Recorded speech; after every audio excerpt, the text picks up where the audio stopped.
We're excited. I am excited for this morning. We are continuing on our series that we started last week. We started a series called The Great Search. One of my great, laments about Canada, and I love Canada. I love so much about it, and I speak a lot about that. But one of my struggles is the fact that there are a lot of conversations that I'd love to be able to have with people that we as a culture have kind of defined as saying we can't talk about that. Politics being one of them. We don't talk about politics, and we've discovered now that we probably should have been a little more engaged, because a lot of us are pretty unhappy with how the political system has navigated this. But the other one is faith. And so we end up having a culture where we don't really challenge each other, where we don't have this dialogue, and it's just one of these things that we can't talk about. And I think it's really a big shame, because if you just step back a little bit from all the reasons for why we don't want to, these are huge questions. These are massive questions. Why are you here? What's going to happen after you die? Do I believe in a God? If I don't, why don't I? Which faith system do I follow? These are massive questions that I would love to be able to have a more open, frank dialogue with people about, because I think it's so valuable. There are certain decisions in life that are really, really crucial, and some that aren't. I mean, whether it's Pepsi or Coke really makes no difference. They're both unhealthy for you. But when it comes to what faith system you believe in, I mean, that's huge. We put a lot of effort into which sports teams we follow, all these other things that we love, and I enjoy all of them. But a lot of the conversations that I feel like we really should be having, we can't. And it's not even just about faith. There's other real conversations that we'd like to have. We've talked about it as a church. Us men, we struggle to share anytime we're suffering. We struggle to share any of our hardships. When your marriage is struggling, who do you go to? When you're struggling as a parent, who do you go to? When you're struggling with things, and so as a culture, we need to get better at having dialogue. And so there's a lot of good initiatives with that already going on. And one of the things we really wanted to do leading into Easter, which is for Christians at least, it's such a huge event. Leading into that, we really wanted to not just challenge people outside of our church, we really wanted to challenge people in our church. To go, why do you believe what you believe? Because a lot of you are like me, that you kind of grew up in the church and you spent most of your life here. Why do you believe that God exists? For many people who are listening, and it's been so cool to see a lot of people in our community start following along, whether you're a believer or not a believer, have you ever taken the time to actually question why? Why do I not believe in the existence of God? Why do I believe in the existence of God? And if I do believe in the existence of God, what impact does that have on my life? Now, one of the reasons that we don't have these conversations is that as soon as we start conversing with someone, it ends up feeling less like a conversation and more like a demand that you have to, become whatever they want you to become. It's more like a sales rep coming to your door saying, I want to sell you a product, and less like a dialogue. And so for a lot of people that are hesitant, as soon as we say, hey, let's talk about faith, I don't blame you. It's so funny because I've been around the world long enough now that I've had people come up to me and try to convince me to become a Christian, and I'll just kind of play along for a little bit. And it's so interesting how quickly you can be turned off by somebody that's trying to convince you to follow this exact same faith that you already have. I was working at Cami a couple years ago now already. It feels like a couple, but a good 11, 12 years ago. And there was a guy there, and he was just determined to make me into his denomination. It wasn't even about whether becoming a Christian. I just needed to attend a better church. And it was such a turnoff. And just the way he did it and the way he approached it. And so what we wanted to say up front here right away is we really don't want this conversation to be like that. I want this conversation to be very, very much just a challenge for us to all reconsider what we believe. At whatever stage we're at. And I think it's such a healthy thing to reevaluate sometimes and go, okay, well, what do I believe? And then part two, am I living out actually what I believe? I think one of the consequences of our culture being so busy and having so many opportunities is that we don't take enough time to actually reflect as to whether we're even becoming the type of people we want to become. And so we want to take some time. We want to pause and we want to go, hey, what do you believe? Why do you believe it? And then we want to talk about some of those big, tough questions, and we want to kind of address them head on. And so that's where we want to start. Today, we want to actually talk about an end to suffering. Which seems a little bit strange on Valentine's Day to talk about suffering. But there's a lot of suffering when it comes to this conversation of love.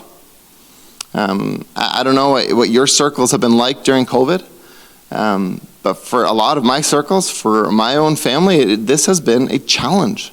This has been really stressful, being locked down, being forced to not be able to go out. And so for a lot of marriages, they're struggling a bit. For some people, Valentine's Day is just a reminder that you're single. For some people, it's the loss of a loved one. And so sometimes this idea of love can be so glamorized, but it can also be an incredible challenge. And so when we talk about love and suffering, they often go very, very much hand in hand. And so what we want to do is we want to start the conversation of why is there so much suffering? Because at least in my experience, and I don't know because I'm looking at a camera and not at people here, I can't see where everybody's come from.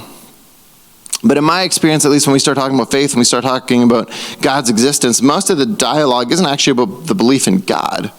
It's the question of human suffering. If God were real, if we were even to begin this dialogue, why are people hurting so much? A lot of the conversations that I've had with people over the years is much more personal than that. If God were real and God loved me, why would he allow this to happen? And so I felt like if we're going to have this dialogue, we can't just pretend that part doesn't exist, and we want to hit that kind of head on. And so over the next couple of weeks, that's where we want to start. We want to ask the question, if we're going to believe in a God, how do we answer the question of human suffering? And so I want to start actually just with my own story, because I think so much of faith ends up being what your own experience has been. We can talk in the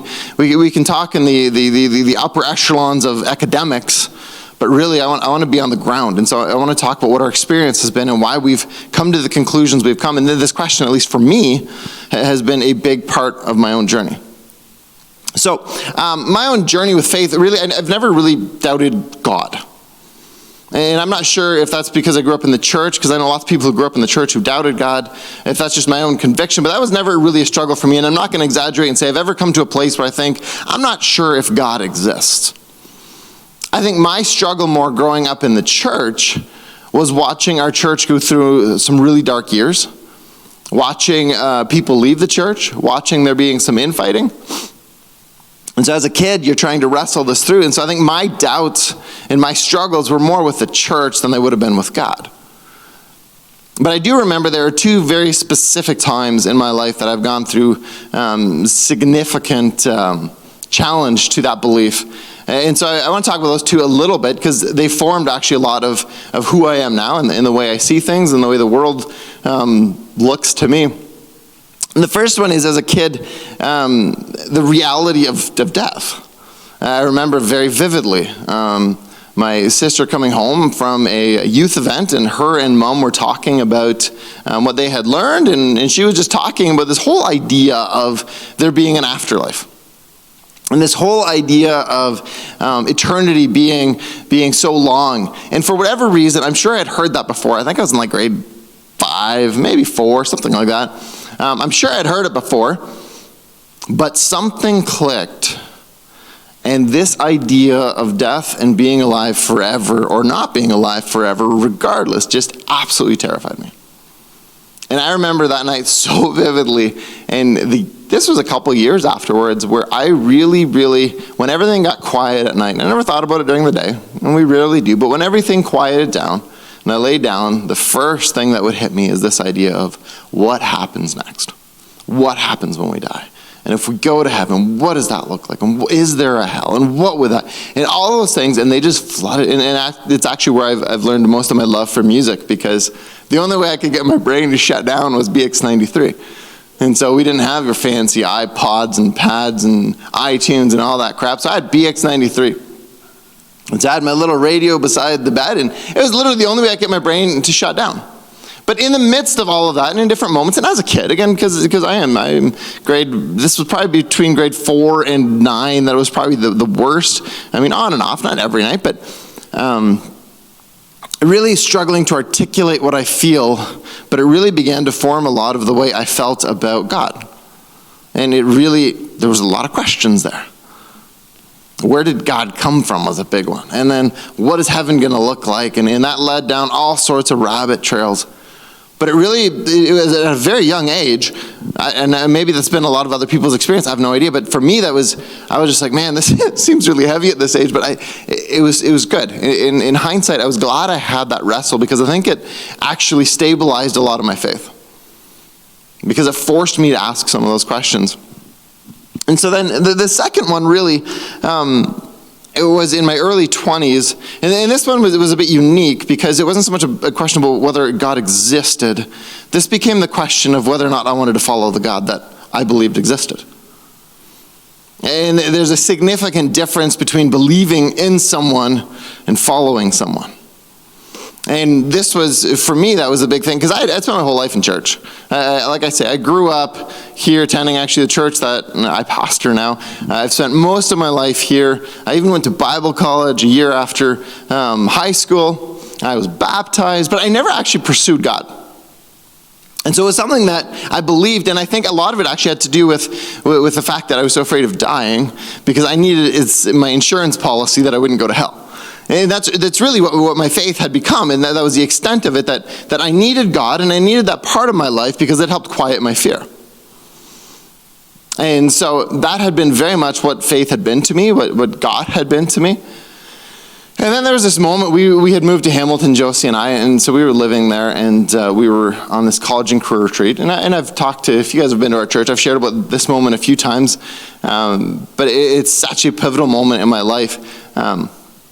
We're at this retreat, and we're in the middle of one of the sessions, and for whatever reason, this is the moment, and people are going to describe it differently. So for those of you guys who are listening who don't believe in God, you're going to go, well, you had a thought. Whatever you need to feel, there was something that hit me in that moment.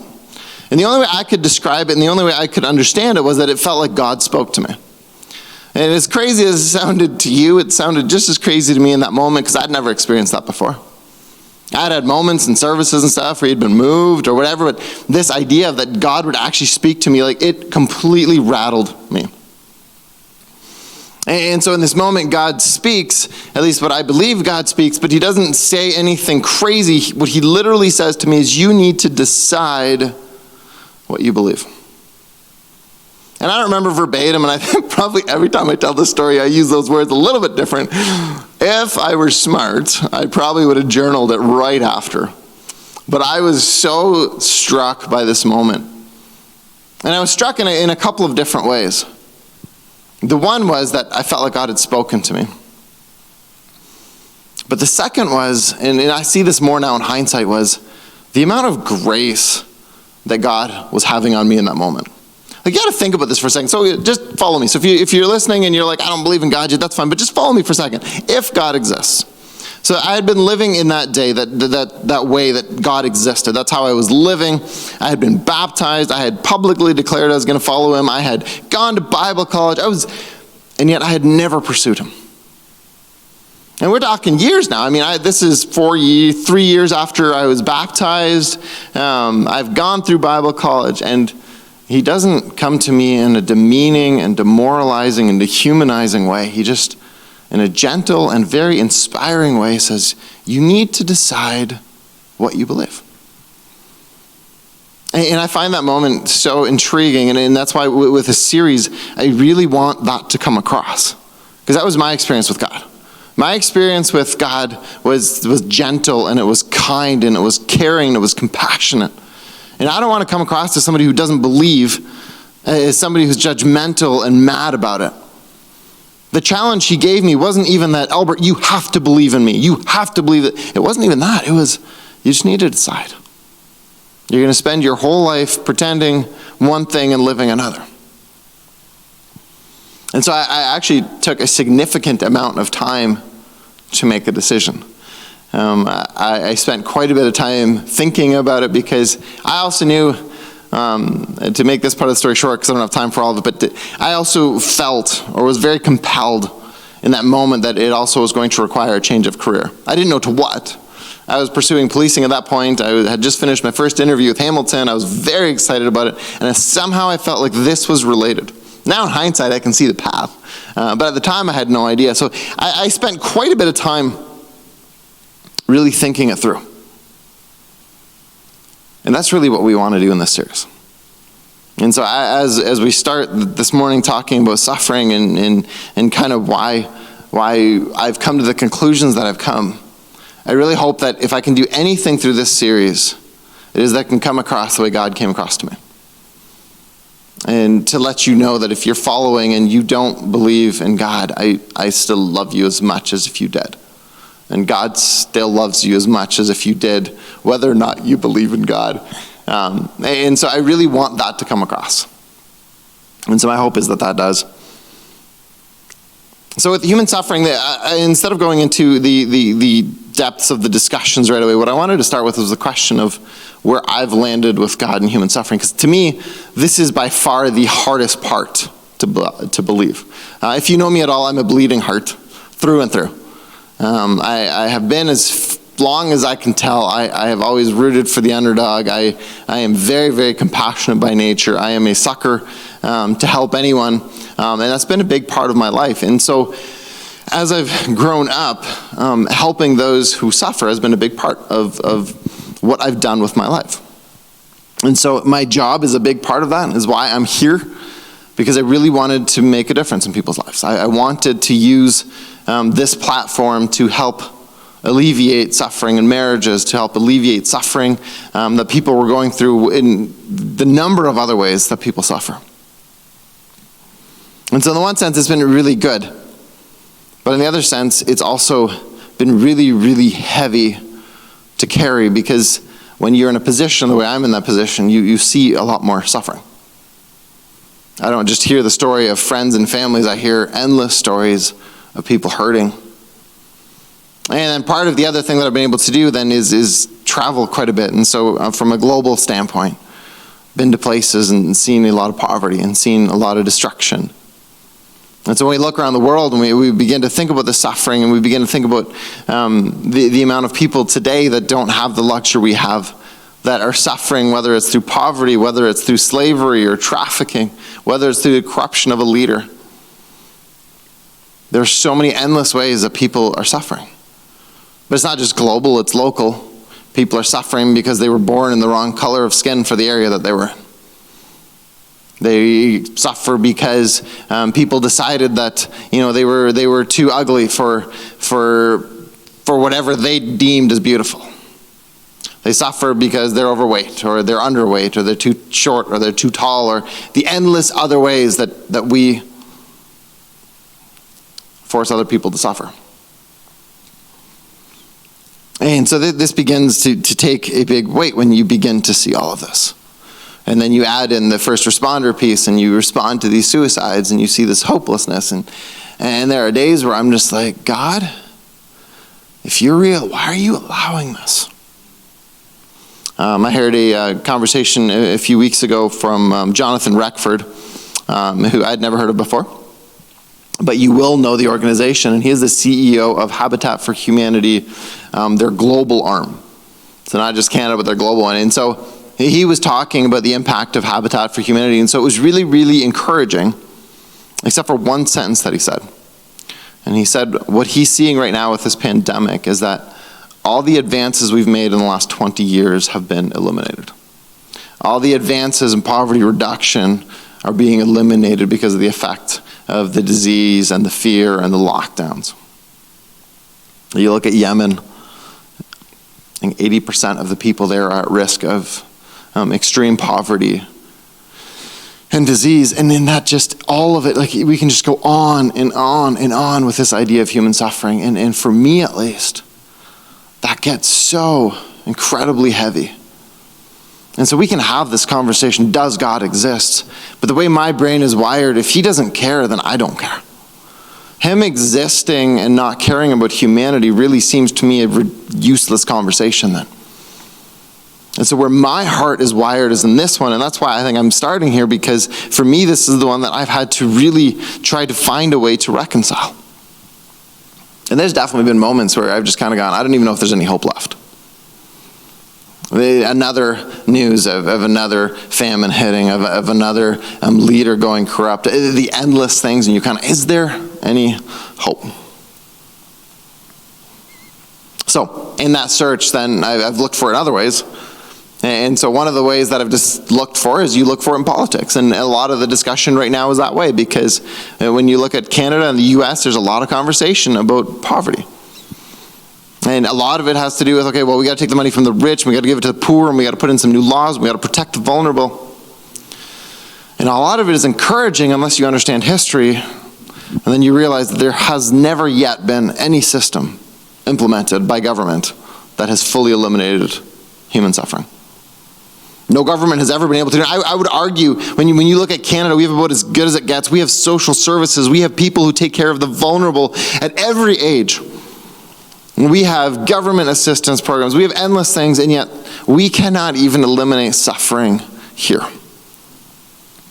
We had, for the first time, 12 years ago in the United States, biggest platform, we were able to elect, or they were able to elect, a colored president.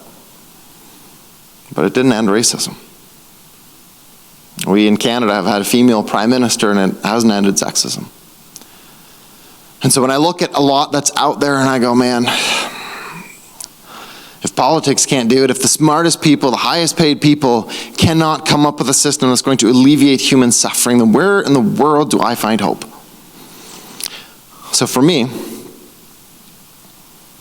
my hope has come in the fact that I actually just really hope God exists, because I need to be able to cling to hope that there is hope. Because I know I can't have hope in whatever political party we bring in. I know we can't have hope in the laws that are there because they're not going to do enough.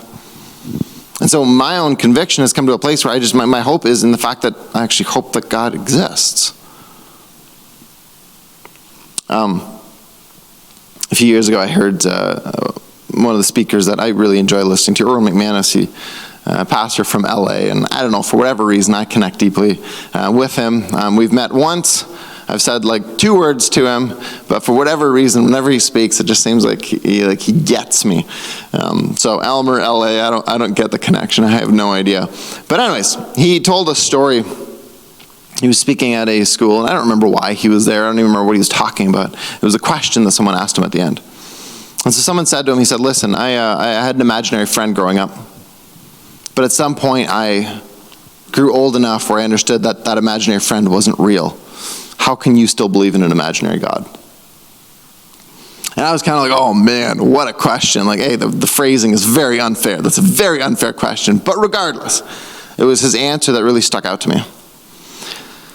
He said, if you have an imaginary friend, and that imaginary friend makes you a better person, makes you more compassionate, makes you more kind, and drives you to caring for others more, then I would encourage you to keep believing. And his answer, I literally was just like, I've never even thought about it this way. I've never heard it phrased this way. But he just said, look, we want to argue so much about this, but in his experience, when he met God, his life and his compassion towards others drastically changed. And so his conviction was that even if God isn't real, this thing that I believe has made me a better human being, and LA is better for me being this way. And for me, that shifted some of the way I thought about some of this. And I began to look at my own story, and I began to look at what God did in my life. So going back to what I said at the beginning, I had this moment where God's like, are you going to follow? And so I made the decision after a couple of weeks that yes, I wanted to follow. I was of the conviction that God existed. I was of the conviction that Scripture made sense. And so I began to dive into that. And one of the unexpected changes, there was multiple unexpected changes, but one of the big ones was my deep compassion for other people. Now, I've always told you I've been a bleeding heart, but being a bleeding heart and being a person who's compassionate and actually does something are significantly different. But I began to notice in myself that the more time I spent with God, the more I cared about others. So we were living in Hamilton at the time, and I could not do enough volunteering. I could not get involved enough because I just loved suddenly the people of Hamilton. I'd never experienced this before. I'd never felt so compelled to serve. Often people they feel guilty, so they volunteer, or they kind of want to, but I felt this deep, deep conviction that I needed to go help. And so that has become so much of the decisions that I've made in my life. This deep conviction to love others. But it's not like a conviction like where you feel guilty. It's this thing that as I spend time with God, I can't not love others. Which is kind of wild when I try to explain it, when I'm trying to say it out loud now, because usually when you think about following God, what you think about is the rules. And you think, well, God told you to love them. You have to love them. You have to forgive them. But see, my experience wasn't that. My experience was that as I began to know this God, he began to change things inside of me. And suddenly, I didn't feel like I had to love others. I just wanted to love others. And that has defined so much of our life. Now, it was what drove us to start being a big brother. It drove foster care. It drove adoption. It drove the job we do. It drove what we do at Family Central. So much of that. And that's never left. So one of the things that I've experienced with God, and this is just my own experience, is that the more I spend time with him, the more he tells me to love others. The more I spend time with him, the more he challenges my racist views, my angry views, my bitter views. And he begins to go, Albert, you need to love them more. You need to love the way I love you. And so the older I get, the more I learn about how to love. So how does it work then? If it's not laws, because I'm saying, well, laws don't work, and so now you're going to say, okay, well, you're telling me that you had an experience with God, now you're a better person, but it wasn't the Bible. It was the best way I can say it, it was actually experiencing a true kind of love. So you guys know this on Valentine's Day. This is a perfect day to talk about this because you all know when you fell in love, how much that changed you. One of the funnest things about working with teenagers is being able to watch them fall in love. And it is funny, especially from the male end. Because there's so many of them, they're so arrogant and so like, I don't need no girl. And then they see her. And then they just become just love struck. So my son Lexus is in the back there. And he would be a perfect example. And his girlfriend Abigail told me that she only needed Jesus. But then now she really likes Lexus. So I really hope Abigail's watching. But there's something that you cannot describe that changes inside of you when you feel loved. There's something inside of you that when you are truly loved, it is so empowering and so changing. And so one of the things with God, the way I understand Scripture, and the way I understand the Bible, and the way my relationship with him has worked, is that God actually deeply loves me. Now this brings up the question, why does he allow evil? And we want to address that. But what I wanted to start with was just my experience. So God never has answered the question for me, why would he allow suffering? What he has done is that every time I get into his presence, and every time I feel like I'm connecting with him, he tells me, you need to love. Go make a difference. Quit yelling at me to end suffering. How about you do something to end suffering? And that's been my experience. But the way he does it is different.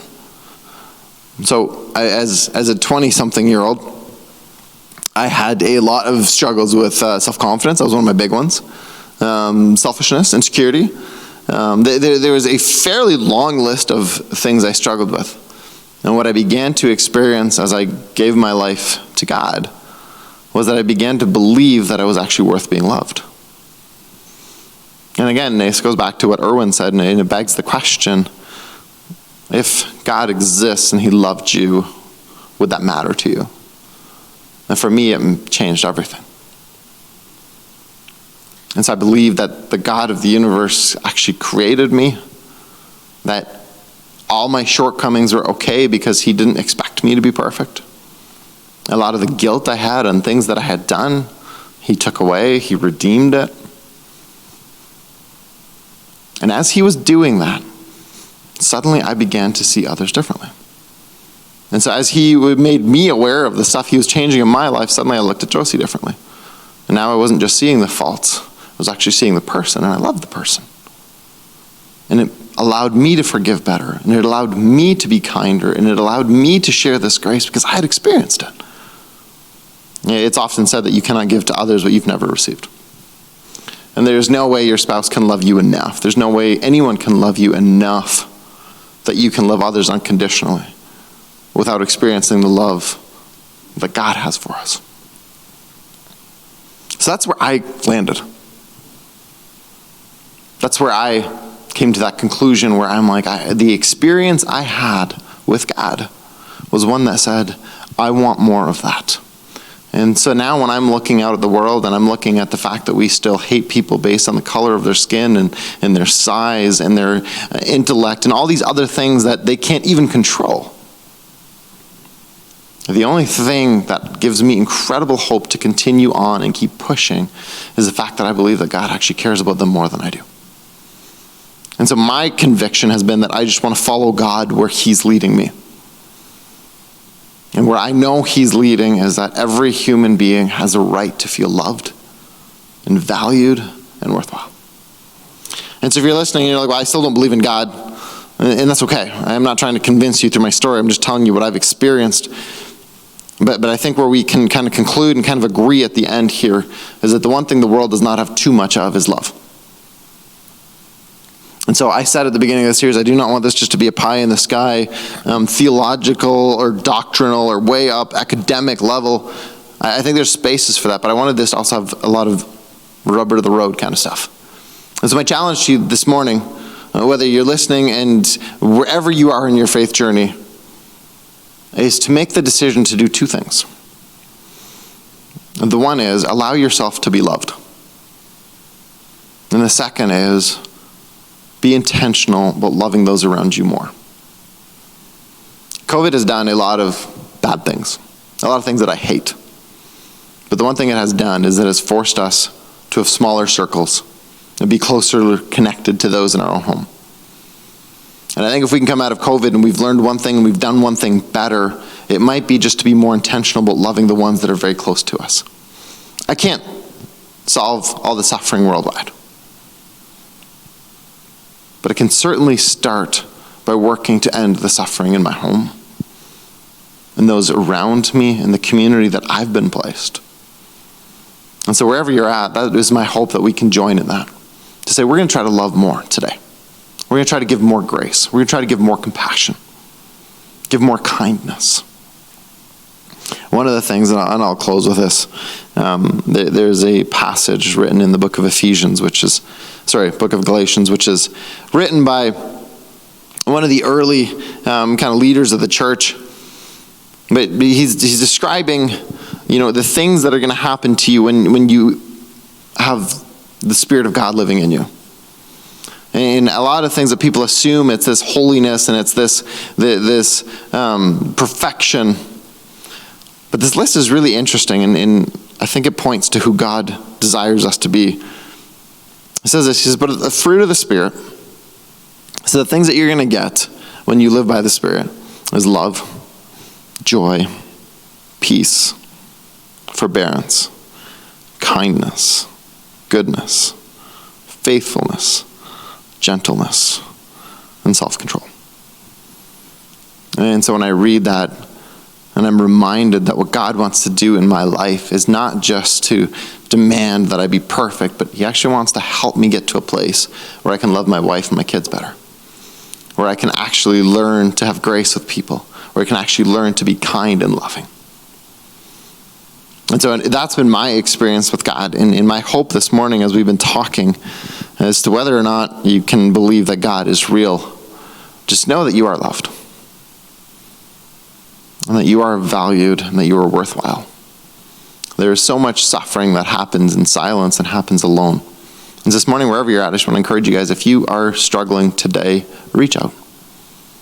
Whether that's reaching out to us and sending us a private message, whether that's calling some loved one around you, don't suffer alone. You do matter. And as we go through this conversation, I know there are a lot of you guys that are suffering. Just know that there is hope. And that is at least the conviction that I've landed on, that I believe there is hope and we want to work towards that hope. So with that, we're going to close for today. Next week, we continue on with this conversation. So I'm going to close in prayer with you guys. I hope you guys have a great day. And we will connect again soon. So Father God, thank you for this morning. God, throughout this series, God, we are trying to challenge ourselves. And I know one of the deep convictions that you put on my heart is this idea of loving those around me. And so I just pray for everyone that is listening this morning that they will first and foremost feel loved. God, there's so much of a battle with worthlessness and the self-hatred. And I just pray that everyone this morning can accept the fact that they matter, and they are valued, and they are loved. And then out of that abundance, God, help us to love those around us more. I pray for all the marriages this morning. I pray for all those who are just starting relationships. I pray for those who aren't in a relationship. I pray for those who are mourning the loss of a loved one this year. I pray that all of them this morning in their own unique circumstances feel loved and feel valued. And so, God, we thank you. We thank you for hearing our prayers. We love you. Amen. Have a great week.